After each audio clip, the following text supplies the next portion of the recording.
ಮಿತ್ರರೇ ನಮಸ್ಕಾರ. ಮಿತ್ರರೇ, ಈ ಸತ್ಯ ಇದೆಯಲ್ಲ, ಇದನ್ನು ಬಹಳ ದಿನ ಮುಚ್ಚಿಡೋದಕ್ಕೆ ಸಾಧ್ಯ ಇಲ್ಲ. ಇದೊಂಥರ ಸೂರ್ಯನ ಬೆಳಕಿದ್ದ ಹಾಗೆ. ಅದೆಷ್ಟೇ ದಟ್ಟ ಮೋಡ ಕವಿದಿದ್ರೂ ಕೂಡ ಪರ್ಮನೆಂಟ್ ಆಗಿ ಸೂರ್ಯನ ಬೆಳಕು ಭೂಮಿಗೆ ತಾಕದಂತೆ ನೋಡ್ಕೊಳ್ಳೋದಕ್ಕೆ ಸಾಧ್ಯವಾ? ಖಂಡಿತವಾಗ್ಲೂ ಆಗೋದಿಲ್ಲ. ಸತ್ಯ ಕೂಡ ಹಾಗೆ. ಇವತ್ತಲ್ಲ ನಾಳೆ ಜಗಜ್ಜಾಹೀರಾಗೇ ಆಗತ್ತೆ. ಯಾಕೆ ಈ ಪೀಠಿಕೆ ಹಾಕ್ತಾ ಇದ್ದೀನಿ ಅಂತಂದರೆ, ಆಪರೇಷನ್ ಸಿಂಧೂರ ಆದ ಬಳಿಕ ಪಾಕಿಸ್ತಾನ ತನಗಾದ ಹಾನಿಯನ್ನು ಕಂಪ್ಲೀಟಾಗಿ ಮುಚ್ಚಿಟ್ಬಿಟ್ಟಿತ್ತು. ಭಾರತ ನಮಗೇನು ದಾಳಿಯೇ ಮಾಡಿಲ್ಲ ಅನ್ನುವ ರೀತಿಯಲ್ಲಿ ಅವರು ಪೋಸ್ ಕೊಡ್ತಾ ಇದ್ರು. ಅನಂತರ ಒಂದೊಂದಾಗೆ ಸತ್ಯಗಳು ಹೊರಬರೋದಕ್ಕೆ ಶುರುವಾದವು. ಪಾಕಿಸ್ತಾನದ ಪ್ರಧಾನಿ ಶಹಬಾಜ್ ಶರೀಫ್ ಹೇಳಿದ್ರು, ನಾವು ನಮಾಜ್ ಮಾಡಿಬಿಟ್ಟು ಭಾರತಕ್ಕೆ ಹೊಡಿಬೇಕು ಅಂತ ಯೋಚನೆ ಮಾಡ್ತಾ ಇದ್ವಿ. ಅಷ್ಟೊತ್ತಿಗಾಗಲೇ ಬ್ರಹ್ಮೋಸ್ಗಳು ಬಂದವು, ನಮ್ಮೆಲ್ಲ ಏರ್ ಬೇಸ್ಗಳನ್ನು ಧ್ವಂಸ ಮಾಡಿ ಹಾಕ್ಬಿಟ್ವು. ಹೀಗಂತ ಅವರು ನೇರವಾಗಿ ಒಪ್ಕೊಂಡ್ರು. ಅದು ಗೊತ್ತಿಲ್ಲದೆ ಅವರ ಬಾಯಿಂದ ಬಂದಂತಹ ಸತ್ಯ. ಈಗ ಅಂತಹದೇ ಇನ್ನೊಂದು ಕಠೋರ ಸತ್ಯ ಪಾಕಿಸ್ತಾನದಿಂದ ಹೊರಗೆ ಬಂದಿದೆ. ನಿಮಗೆಲ್ಲ ಗೊತ್ತಿರಬಹುದು, ಪಾಕಿಸ್ತಾನದಲ್ಲಿ ಆಪರೇಷನ್ ಸಿಂಧೂರ ಆದ ಬಳಿಕ ಅಲ್ಲಿನ ಮಾಧ್ಯಮಗಳ ಮೇಲೆ ವಿಪರೀತವಾದಂತಹ ನಿರ್ಬಂಧವನ್ನು ಅಲ್ಲಿನ ಸರ್ಕಾರ ವಿಧಿಸಿದೆ. ಜೊತೆಗೆ ಮಿಲಿಟರಿಯು ಕೂಡ ಅದನ್ನು ಮಾನಿಟರ್ ಮಾಡ್ತಾ ಇದೆ. ಪಾಕಿಸ್ತಾನದ ಮಿಲಿಟರಿಯ ಬಗ್ಗೆ, ಪಾಕಿಸ್ತಾನಕ್ಕಾದಂತಹ ಹಾನಿಯ ಬಗ್ಗೆ ಅಲ್ಲಿನ ಮಾಧ್ಯಮಗಳು ವರದಿ ಮಾಡುವಂತಿಲ್ಲ. ಈ ರೀತಿಯಾಗಿ ನಿರ್ಬಂಧವನ್ನು ವಿಧಿಸಲಾಗಿದೆ. ಅಂದರೆ ಇದರ ಉದ್ದೇಶ ಏನು ಕೇಳಿದ್ರೆ, ಸತ್ಯವನ್ನು ಎಷ್ಟಾಗುತ್ತೋ ಅಷ್ಟು ಹುದುಗಿಸಿಡಬೇಕು, ಅದನ್ನು ಮುಚ್ಚಿಡಬೇಕು ಅನ್ನುವಂಥ ಪ್ರಯತ್ನದಲ್ಲಿ ಪಾಕಿಸ್ತಾನದ ಸೇನೆ ಇದೆ, ಪಾಕಿಸ್ತಾನದ ಸರ್ಕಾರ ಇದೆ. ಆದರೆ ಮಿತ್ರರೇ, ಈ ಪಾಕಿಸ್ತಾನದವರು ಮಾಡುವಂಥ ಎಡವಟ್ಟಿದೆಯಲ್ಲ, ಇದು ಸತ್ಯವನ್ನ ಹೊರ ತಂದೇ ತರುತ್ತೆ. ಈಗ ಆಗಿರುವಂತಹದ್ದು ಕೂಡ ಅದೇ. ತನ್ನ ಮಿಲಿಟರಿ ಸಾಧಕರಿಗೆ ದೊಡ್ಡ ಪ್ರಶಸ್ತಿ ಪ್ರದಾನ ಸಮಾರಂಭವನ್ನು ಪಾಕಿಸ್ತಾನದಲ್ಲಿ ಏರ್ಪಡಿಸಲಾಗಿತ್ತು. ಅಲ್ಲಿ ಸತ್ತಂತಹ ಸೈನಿಕರಿಗಾಗ್ಲಿ ಅಥವಾ ದೊಡ್ಡ ದೊಡ್ಡ ಸಾಧನೆ ಮಾಡಿದಂತಹ ವೀರ ಯೋಧರಿಗಾಗ್ಲಿ, ಈ ಆಸಿಮ್ ಮುನೀರ್ ಇದನ್ನಲ್ಲ, ಫೀಲ್ಡ್ ಮಾರ್ಷಲ್ ಅಂತವರಿಗೆಲ್ಲ ದೇಶದ ಉನ್ನತ ಪ್ರಶಸ್ತಿಯನ್ನು ಘೋಷಣೆ ಮಾಡಲಾಯಿತು. ಇದನ್ನ ಪಾಕಿಸ್ತಾನದ ಮಾಧ್ಯಮ ಏನೂ ಗೊತ್ತಿಲ್ಲದ ಹಾಗೆ ವರದಿಯನ್ನು ಪ್ರಕಟಿಸಿಬಿಡ್ತು. ಇದರಲ್ಲಿ ಮಿತ್ರರೇ, ಭಾರತದಿಂದ ಪಾಕಿಸ್ತಾನ ಯಾವ ಮಟ್ಟಿಗೆ ಒದೆ ತಿಂದಿದೆ, ಎಷ್ಟು ಜನ ಪಾಕಿಸ್ತಾನಿ ಸೈನಿಕರು ಸತ್ತೋಗಿದ್ದಾರೆ, ಎಲ್ಲವೂ ಕೂಡ ಜಗಜ್ಜಾಹೀರಾಯಿತು. ಬಹಳ ಇಂಟ್ರೆಸ್ಟಿಂಗ್ ವಿಚಾರ. ಈ ವಿಡಿಯೋದಲ್ಲಿ ನಿಮಗೆ ಡೀಟೇಲ್ ಆಗಿ ತಿಳಿಸ್ಕೊಡ್ತೀನಿ. ಹೇಗೆ ಪಾಕಿಸ್ತಾನ ಟ್ರ್ಯಾಪ್ ಆಯಿತು, ಈ ಹಿಂದೆ ಚೈನಾ ಯಾವ ರೀತಿಯಾಗಿ ಟ್ರ್ಯಾಪ್ ಆಗಿತ್ತೋ ಅದೇ ರೀತಿಯಾಗಿ ಇವತ್ತು ಪಾಕಿಸ್ತಾನವೂ ಕೂಡ ಸತ್ಯವನ್ನು ಹೊರಗಿಡವಿದೆ. ಸ್ವಲ್ಪ ಡೀಟೇಲ್ ಆಗಿ ನಿಮಗೆ ವಿವರಿಸ್ತೀನಿ. ನೀವು ಈ ವಿಡಿಯೋನ ಕೊನೆವರೆಗೂ ಮಿಸ್ ಮಾಡದೆ ನೋಡಿ. ನಿಮಗೆಲ್ಲ ಗೊತ್ತೇ ಇದೆ, ಭಾರತದಲ್ಲಿ ಪ್ರತಿ ವರ್ಷವೂ ಕೂಡ ಮಿಲಿಟರಿಯಲ್ಲಿ ಸರ್ವೋನ್ನತ ಸಾಧನೆಯನ್ನು ಮಾಡಿದಂಥವರಿಗೆ, ಅಂದರೆ ದೇಶಕ್ಕೆ ದೊಡ್ಡ ಬಲಿದಾನವನ್ನು ಗೈದಂಥವರಿಗೆ ಅಥವಾ ದೇಶ ಸೇವೆ ಮಾಡಿದಂಥವರಿಗೆ ಕೆಲವೊಂದಷ್ಟು ಅವಾರ್ಡ್ಗಳನ್ನು ಕೊಡಲಾಗುತ್ತೆ. ಉದಾಹರಣೆಗೆ, ದೇಶಕ್ಕೋಸ್ಕರವಾಗಿ ಬಲಿದಾನ ಗೈದಂಥವರಿಗೆ ಪರಮವೀರ ಚಕ್ರವನ್ನು ಕೊಡಲಾಗುತ್ತೆ. ಹಾಗೆ ಮಹಾವೀರ ಚಕ್ರ ಇದೆ, ವೀರ ಚಕ್ರ ಇದೆ, ಹಾಗೆ ಅಶೋಕ ಚಕ್ರ ಇದೆ, ಕೀರ್ತಿ ಚಕ್ರ ಇದೆ, ಸೂರ್ಯ ಚಕ್ರ ಇದೆ. ಹೀಗೆ ಭಾರತದಲ್ಲಿ ಅನೇಕ ಮಿಲಿಟರಿಗೋಸ್ಕರವಾಗಿ ಕೆಲವೊಂದಷ್ಟು ಪ್ರಶಸ್ತಿಗಳನ್ನು ನಿಗದಿ ಮಾಡಲಾಗಿದೆ. ಪ್ರತಿ ವರ್ಷವೂ ಕೂಡ ಕೇಂದ್ರ ಸರ್ಕಾರ ಇದನ್ನು ಅನೌನ್ಸ್ ಮಾಡುತ್ತೆ. ರಾಷ್ಟ್ರಪತಿಗಳು ಈ ಪ್ರಶಸ್ತಿಯನ್ನು ಪ್ರದಾನ ಮಾಡ್ತಾರೆ. ಪಾಕಿಸ್ತಾನವೂ ಕೂಡ ಇದೇ ಸಂಪ್ರದಾಯವನ್ನು ಅನುಸರಿಸುತ್ತೆ. ಅಲ್ಲೂ ಸಹ ಅನೇಕ ಪದಕಗಳನ್ನು ಕೊಡಲಾಗುತ್ತೆ. ಈ ಬಾರಿ ಮಿತ್ರರೇ, 2025ರ ಪಾಕಿಸ್ತಾನದ ಮಿಲಿಟರಿ ಪದಕಗಳ ಪಟ್ಟಿಯನ್ನು ಬಿಡುಗಡೆ ಮಾಡಲಾಯಿತು. ಪಾಕಿಸ್ತಾನದ ಸಮ ಅನ್ನುವಂತಹ ಒಂದು ಟಿವಿ ಚಾನಲ್ ಆ ಇಡೀ ಪದಕ ಪಟ್ಟಿಯನ್ನ ತನ್ನ ವೆಬ್ಸೈಟ್ನಲ್ಲಿ ಪ್ರಕಟಗೊಳಿಸಿಬಿಡ್ತು. ಮಿತ್ರರೇ, ಸಾಮಾನ್ಯವಾಗಿ ಪದಕ ಪಟ್ಟಿಯಲ್ಲಿ ಒಂದು 50 ಹೆಸರು ಇರುತ್ತೆ, 60 ಹೆಸರು ಇರುತ್ತೆ. ಆದರೆ ಈ ಬಾರಿಯ ಪಾಕಿಸ್ತಾನದ ಪದಕ ಪಟ್ಟಿಯಲ್ಲಿ 106 ಹೆಸರಿತ್ತು. ಆರಂಭದಲ್ಲಿ ಇದನ್ನು ನೋಡಿದಂತಹ ಸಂದರ್ಭದಲ್ಲಿ ಎಲ್ಲರೂ ಏನು ಅಂದುಕೊಂಡ್ರು, ಆಪರೇಷನ್ ಸಿಂಧೂರದ ಸಂದರ್ಭದಲ್ಲಿ ಪಾಕಿಸ್ತಾನವನ್ನು ರಕ್ಷಣೆ ಮಾಡಿದ್ದಕ್ಕೋಸ್ಕರವಾಗಿ ಈ ಬಾರಿ ಆಸಿಮ್ ಮುನೀರ್ ತನ್ನ ಮಿಲಿಟರಿಯ ಎಲ್ಲ ಆಫೀಸರ್ಗಳಿಗೂ ಕೂಡ ಪದಕ ಕೊಡ್ತಾ ಇದ್ದಾನೆ ಅಂತ ಅಂದುಕೊಂಡು ಬಿಟ್ರು. ಅದರಲ್ಲಾಗಿದ್ದೇ ಬೇರೆ. ಆ ಪದಕ ಪಟ್ಟಿಯನ್ನ ಸೂಕ್ಷ್ಮವಾಗಿ ಗಮನಿಸಿದಾಗ ಗೊತ್ತಾಯಿತು, ಅದರಲ್ಲಿ ಬಹುತೇಕ ಹೆಸರುಗಳ ಮುಂದೆ ಶಹೀದ್ ಅನ್ನುವಂತಹ ಉಲ್ಲೇಖ ಇತ್ತು. ಸರಿಸುಮಾರು 150ಕ್ಕೂ ಹೆಚ್ಚು ಮಿಲಿಟರಿ ಅಧಿಕಾರಿಗಳ ಹೆಸರು ಮುಂದೆ ಶಹೀದ್ ಅನ್ನುವಂತಹ ಉಲ್ಲೇಖ ಇದೆ. ಅಂದ್ರೆ ಈ ಎಲ್ಲಾ ಮಿಲಿಟರಿ ಆಫೀಸರ್ಗಳು ಕೂಡ ಸತ್ತು ಹೂರುಗಳ ಬಳಿಗೆ ಹೋಗಾಗಿದೆ. ಯಾವಾಗ ಈ ವರದಿ ಪ್ರಕಟವಾಯಿತು, ತಕ್ಷಣ ಭಾರತದ ಮಾಧ್ಯಮಗಳಲ್ಲೂ ಕೂಡ ಇದು ಸದ್ದು ಮಾಡೋದಕ್ಕೆ ಶುರುವಾಯಿತು. ಭಾರತದ ಆಪರೇಷನ್ ಸಿಂಧೂರದ ವೇಳೆ ಪಾಕಿಸ್ತಾನದ 150ಕ್ಕೂ ಹೆಚ್ಚು ಸೈನಿಕರು ಸತ್ತು ಹೋಗಿದ್ದಾರೆ. ಭಾರತದ ಏಟಿಗೆ ಇಷ್ಟೊಂದು ಒದೆಯನ್ನು ಪಾಕಿಸ್ತಾನ ತಿಂದಿದೆ, ಇಷ್ಟು ದಿನ ಮುಚ್ಚಿಟ್ಟುಬಿಟ್ಟಿತ್ತು. ಈ ರೀತಿಯ ಸುದ್ದಿಗಳು ಭಾರತದಲ್ಲಿ ಸದ್ದು ಮಾಡೋದಕ್ಕೆ ಶುರುವಾಯಿತು. ಆಗ ತಕ್ಷಣ ಪಾಕಿಸ್ತಾನ ಇದಕ್ಕೆ ಯಾವುದೇ ಸ್ಪಷ್ಟನೆಯನ್ನು ಕೊಡದೆ ತನ್ನ ಸುದ್ದಿವಾಹಿನಿಗಳಲ್ಲಿ ಪ್ರಕಟಗೊಂಡಿದ್ದಂತಹ ಈ ಪದಕ ಪಟ್ಟಿಗಳನ್ನು ಕಂಪ್ಲೀಟ್ ಆಗಿ ಡಿಲೀಟ್ ಮಾಡಿಸ್ಬಿಡ್ತು. ಎಲ್ಲೂ ಕೂಡ ನಿಮಗೆ ಹುಡುಕಿದ್ರೆ ಸಿಗೋದಿಲ್ಲ. ಯಾರಿಗೆ ಪದಕ ಸಿಕ್ಕಿದೆ, ಏನು ಸಿಕ್ಕಿದೆ, ಯಾವುದು ಕೂಡ ನಿಮಗೆ ಹುಡುಕಿದ್ರೆ ಸಿಗೋದಿಲ್ಲ. ಆ ರೀತಿಯಾಗಿ ಮಾಡಿಬಿಡ್ತು. ಅಲ್ಲಿಗೆ ಒಂದು ವಿಚಾರ ಕನ್ಫರ್ಮ್ ಆಯಿತು. ಈ ಹಿಂದೆ ಆಪರೇಷನ್ ಸಿಂಧೂರದ ಸಂದರ್ಭದಲ್ಲಿ ಪಾಕಿಸ್ತಾನ ಏನು ಹೇಳಿತ್ತು, ತನ್ನ 13 ಜನ ಸೈನಿಕರು, 14 ಜನ ಸೈನಿಕರು ಸತ್ತೋಗಿದ್ದಾರೆ, ಮತ್ತುಳಿದಂತಹ ಎಲ್ಲ ಸಾವುಗಳು ಕೂಡ ನಾಗರಿಕರ ಸಾವುಗಳು ಅಂತ ಪಾಕಿಸ್ತಾನ ಹೇಳ್ಕೊಂಡಿತ್ತು. ಅದು ಅವರ ಅಫಿಷಿಯಲ್ ಸ್ಟೇಟ್ಮೆಂಟ್. ಆದರೆ ಈಗ ಸತ್ಯ ಗೊತ್ತಾಗ್ತಾ ಇದೆ. ಈಗ ಪದಕ ಪಟ್ಟಿಯಲ್ಲಿ ಶಹೀದ್ ಅನ್ನುವಂತಹ ಪದ ಏನು ಉಲ್ಲೇಖ ಆಗಿದೆಯಲ್ಲ, ಅವರೆಲ್ಲರೂ ಕೂಡ ಭಾರತದ ಬ್ರಹ್ಮೋಸ್ ದಾಳಿಗೋ ಅಥವಾ ಭಾರತದ ಡ್ರೋನ್ ದಾಳಿಗೋ ಸತ್ತೋಗಿದ್ದಾರೆ ಅಂತ.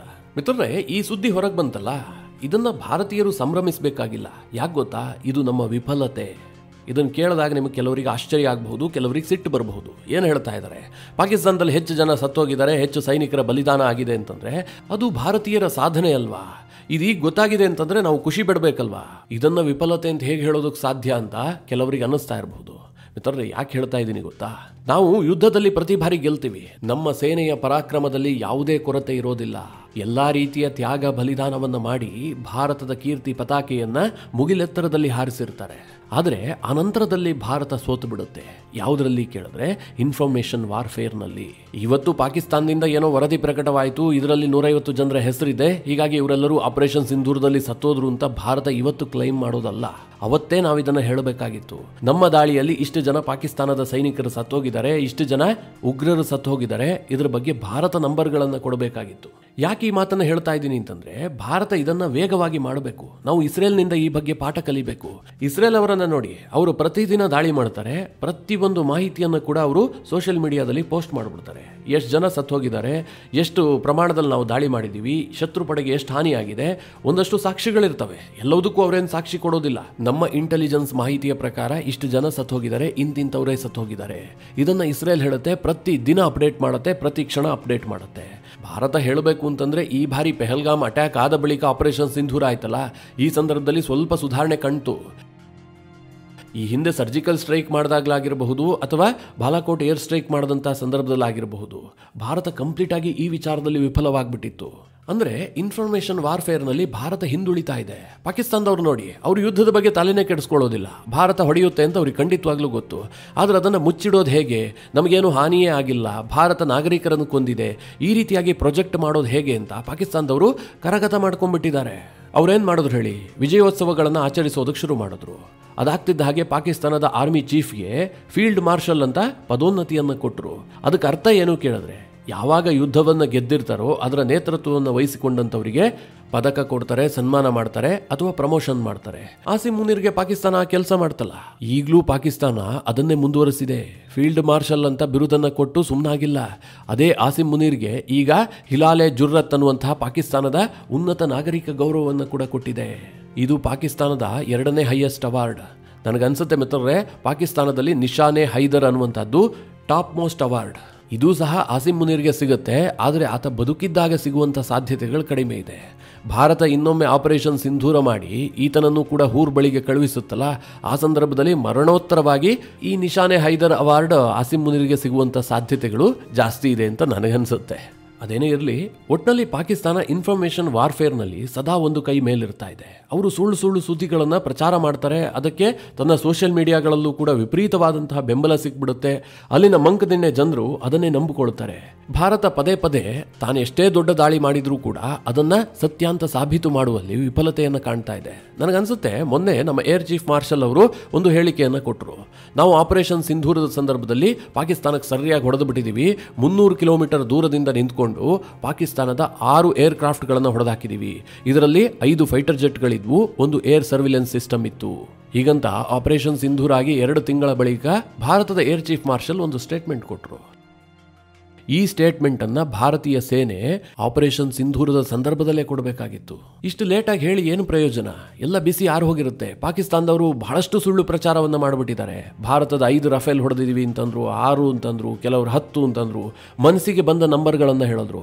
ಪಾಕಿಸ್ತಾನದ ಪ್ರಧಾನಿ ಅಂತೂ ಭಾರತ ನಮ್ಮ ದೇಶದೊಳಗೆ 60ರಿಂದ 70 ಫೈಟರ್ ಜೆಟ್ಗಳನ್ನೆಲ್ಲ ನುಗ್ಗಿಸಿಬಿಟ್ಟಿತ್ತು, ನಾವು ಅದನ್ನೆಲ್ಲ ಓಡಿಸ್ಕೊಂಡು ಹೋಗಿ ಅಟ್ಟಾಡಿಸಿ ಹೊಡೆದಾಕ್ಬಿಟ್ಟಿವಿ ಅಂತೆಲ್ಲ ಸ್ಟೇಟ್ಮೆಂಟ್ಗಳ ಮೇಲೆ ಸ್ಟೇಟ್ಮೆಂಟ್ಗಳನ್ನು ಕೊಟ್ಟರು. ಆ ಸಂದರ್ಭದಲ್ಲಿ ಇದು ಯಾವುದಕ್ಕೂ ಉತ್ತರ ಕೊಡದೆ ನಾವಿನ್ನೂ ಆಪರೇಷನ್ ಮೂಡ್ನಲ್ಲಿದ್ದೀವಿ, ನಾವು ಏನಾದರೂ ಮಾತನಾಡ್ಬಿಟ್ರೆ ಪಾಕಿಸ್ತಾನಕ್ಕೆ ಲಾಭ ಆಗ್ಬಿಡುತ್ತೆ ಅಂತ ನಾವು ಸುಮ್ಮನೆ ಕೂತಿದ್ವಲ್ಲ, ಅದು ನಮ್ಮ ತಪ್ಪು. ಒಟ್ನಲ್ಲಿ ಈ ಪಾಕಿಸ್ತಾನದಿಂದ ಬರ್ತಾ ಇರುವಂತಹ ಈ ನಂಬರ್ಸ್ ಏನಿದೆ, 150ಕ್ಕೂ ಹೆಚ್ಚು ಸೈನಿಕರು ಹುತಾತ್ಮರಾಗಿದ್ದಾರೆ ಅಂತ ಅವರೇ ಹೇಳ್ಕೊಂಡಿದ್ದಾರಲ್ಲ, ಆ ಪಟ್ಟಿಯನ್ನು ಬಿಡುಗಡೆ ಮಾಡಿ ಅವರಿಗೆಲ್ಲ ಅವಾರ್ಡ್ ಕೊಡ್ತಾ ಇದ್ದಾರಲ್ಲ, ಇದು ಪಾಕಿಸ್ತಾನದಲ್ಲೂ ಭಾರಿ ಸದ್ದು ಮಾಡ್ತಾ ಇದೆ. ಮಿತ್ರರೇ, ಈ ರೀತಿಯಾಗಿದ್ದು ಇದೇ ಮೊದಲೇನಲ್ಲ. ಈ ಹಿಂದೆ ಚೈನಾದ ವಿಚಾರದಲ್ಲೂ ಕೂಡ ಇದೇ ಪರಿಸ್ಥಿತಿ ಉಂಟಾಗಿತ್ತು. ನಿಮಗೆಲ್ಲ ನೆನಪಿರಬಹುದು, 2019ರಲ್ಲಿ ಗಲ್ವಾನ್ ಘರ್ಷಣೆ ಆಗತ್ತೆ. ಇದ್ದಕ್ಕಿದ್ದಂತೆ ಚೈನಾದ ಸೈನಿಕರು ಭಾರತೀಯ ಸೈನಿಕರನ್ನ ಕೆಣಕ್ತಾರೆ ಬಂದು. ಅಲ್ಲಿ ಫೈರಿಂಗ್ ಆಗೋದಿಲ್ಲ, ಆದರೂ ಕೂಡ ಅವರು ಆಲ್ರೆಡಿ ಒಂದಷ್ಟು ದೊಣ್ಣೆಗಳು, ಮೊಳೆ ಹೊಡೆದಂತಹ ಅಸ್ತ್ರಗಳು ಇವುಗಳನ್ನೆಲ್ಲ ತೆಗೆದುಕೊಂಡು ಬಂದಿರ್ತಾರೆ. ಆ ಗಲ್ವಾನ್ ವ್ಯಾಲಿಯಲ್ಲಿ ಒಂದು ಬಹಳ ದೊಡ್ಡದಾದಂತಹ ಘರ್ಷಣೆ ನಡೆಯುತ್ತೆ. ಆ ಸಂದರ್ಭದಲ್ಲಿ ಭಾರತೀಯ ಸೈನಿಕರು ಕೂಡ ಹುತಾತ್ಮರಾಗ್ತಾರೆ. ಭಾರತ ಅಧಿಕೃತವಾಗಿ ಹೇಳುತ್ತೆ ನಮ್ಮ 20 ಸೈನಿಕರು ಹುತಾತ್ಮರಾದರು ಅಂತ. ಆದರೆ ಚೈನಾದವರು ಅಧಿಕೃತವಾದಂತಹ ನಂಬರನ್ನು ಕೊಟ್ಟಿರೋದಿಲ್ಲ. ಭಾರತೀಯ ಸೇನೆಯ ಊಹೆ ಏನಾಗಿತ್ತು ಅಂತಂದರೆ ನಮ್ಮ ಹೊಡೆತಕ್ಕೆ ಸರಿಸುಮಾರು ಒಂದು 40-45 ಸೈನಿಕರು ಚೈನೀಸ್ ಸೈನಿಕರು ಸತ್ತೋಗಿದ್ದಾರೆ ಅಂತ. ಆದರೆ ಅದು ಚೈನಾ ನೋಡಿ, ಒಬ್ಬನೇ ಒಬ್ಬ ಸೈನಿಕ ಸತ್ತ ಬಗ್ಗೆಯೂ ಕೂಡ ಅವರು ತುಟಿ ಬಿಚ್ಚಿರೋದಿಲ್ಲ. ಆದರೆ ಈ ಸತ್ಯವನ್ನು ಮುಚ್ಚಿಡೋದಕ್ಕೆ ಸಾಧ್ಯ ಆಗೋದಿಲ್ಲ. ಅದಾದಂಥ ಒಂದು 6-8 ತಿಂಗಳಿನಲ್ಲಿ ಚೈನಾದಿಂದ ಒಂದೊಂದೇ ಫೋಟೋಗಳು ವೈರಲ್ ಆಗೋದಕ್ಕೆ ಶುರುವಾಗ್ತವೆ. ಅದೇನು ಕೇಳಿದ್ರೆ ಚೈನಾದಲ್ಲಿ ಸಾಮೂಹಿಕವಾಗಿ ಅಂತ್ಯ ಸಂಸ್ಕಾರ ಮಾಡಿರುವಂತಹ ಫೋಟೋಗಳು ಸದ್ದು ಮಾಡೋದಕ್ಕೆ ಶುರು ಮಾಡ್ತವೆ. ಆ ಸಂದರ್ಭದಲ್ಲಿ ಏನು ಚರ್ಚೆ ಆಗುತ್ತೆ? ಚೈನಾ ಯಾವುದೇ ಯುದ್ಧದಲ್ಲಿ ಭಾಗಿಯಾಗಿಲ್ಲ. ಚೈನಾದಲ್ಲಿ ಏನೋ ದೊಡ್ಡ ಪ್ರಾಕೃತಿಕ ವಿಕೋಪವೂ ಕೂಡ ಸಂಭವಿಸಿಲ್ಲ ಇಷ್ಟೆಲ್ಲ ಸೈನಿಕರು ಒಟ್ಟಿಗೆ ಸಾಯೋದಕ್ಕೆ. ಮತ್ತೆ ಯಾಕೆ ಇಷ್ಟು ಸೈನಿಕರನ್ನ ಇಲ್ಲಿ ಒಂದೇ ಕಡೆ ಹೂಳಲಾಗಿದೆ? ಇದು ಗಲ್ವಾನ್ ಘರ್ಷಣೆಯದ್ದೇ ಇರಬೇಕು ಅಂತೇಳಿ ಚರ್ಚೆ ಶುರುವಾಗ್ಬಿಡುತ್ತೆ. ಅದೇ ರೀತಿಯಾಗಿ ಮಿತ್ರರೇ, ಪಾಕಿಸ್ತಾನ ಈಗ ಅಧಿಕೃತವಾಗಿ ಏನು ಹೇಳಿತ್ತು, ಆಪರೇಷನ್ ಸಿಂಧೂರ ಆದ ಬಳಿಕ ನಮ್ದೊಂದು 13-14 ಜನ ಸೈನಿಕರು ಮಾತ್ರ ಸತ್ತೋಗಿದ್ದು, ನಮ್ಮ ನಾಗರಿಕರನ್ನ ಭಾರತ ಬಹಳ ದೊಡ್ಡ ಪ್ರಮಾಣದಲ್ಲಿ ಹತ್ಯೆ ಮಾಡಿಬಿಟ್ಟಿದೆ ಅಂತ ಅವರು ಪ್ರೊಜೆಕ್ಟ್ ಮಾಡಿದ್ರು. ಆದರೆ ಅವರೇ ಬಿಡುಗಡೆ ಮಾಡಿದಂತಹ ಅವಾರ್ಡ್ ಲೀಸ್ಟ್ ಇದೆಯಲ್ಲ, ಪಾಕಿಸ್ತಾನದ ನಿಜ ಬಣ್ಣವನ್ನು ಬಯಲು ಮಾಡಿದೆ. ಭಾರತದಿಂದ ಎಂತಹ ಒದೆ ತಿಂದಿದೆ ಅನ್ನೋದು ಕೂಡ ಜಗಜ್ಜಾಹೀರಾಗಿದೆ. ಯಾವಾಗ ಆ ಸುದ್ದಿಯನ್ನು ಅವರು ಡಿಲೀಟ್ ಮಾಡಿದ್ರೋ ಅಲ್ಲಿಗೆ ಇದು ನಿಖರವಾದಂತಹ ಸುದ್ದಿ ಎನ್ನುವಂಥದ್ದು ಕನ್ಫರ್ಮ್ ಆಗಿ ಹೋಗಿದೆ. ಮಿತ್ರರೇ, ಈ ಎಲ್ಲ ವಿಚಾರಗಳ ಕುರಿತಾಗಿ ನೀವೇನು ಹೇಳ್ತೀರಿ? ನಿಮ್ಮ ಅನಿಸಿಕೆ ಅಭಿಪ್ರಾಯವನ್ನು ಕಮೆಂಟ್ ಮಾಡುವ ಮೂಲಕ ನಮಗೆ ತಿಳಿಸಿ. ಹಾಗೆ ನಿಮಗೆ ಈ ವಿಡಿಯೋ ಇಷ್ಟವಾದರೆ ಲೈಕ್ ಮಾಡಿ. ಜೊತೆಗೆ ನೀವಿನ್ನೂ ನಿಮ್ಮ ನೆಚ್ಚಿನ ಸಂಸ್ಕಾರ ಸೌರಭ ಯೂಟ್ಯೂಬ್ ಚಾನಲ್ನ ಸಬ್ಸ್ಕ್ರೈಬ್ ಮಾಡಿಲ್ಲ ಅಂತಾದರೆ ಈ ಕೂಡಲೇ ಸಬ್ಸ್ಕ್ರೈಬ್ ಮಾಡಿ. ಮುಂದಿನ ಎಲ್ಲ ಅಪ್ಡೇಟ್ಗಳ ನೋಟಿಫಿಕೇಷನ್ಗಾಗಿ ಬೆಲ್ ಐಕಾನ್ ಒತ್ತಿ.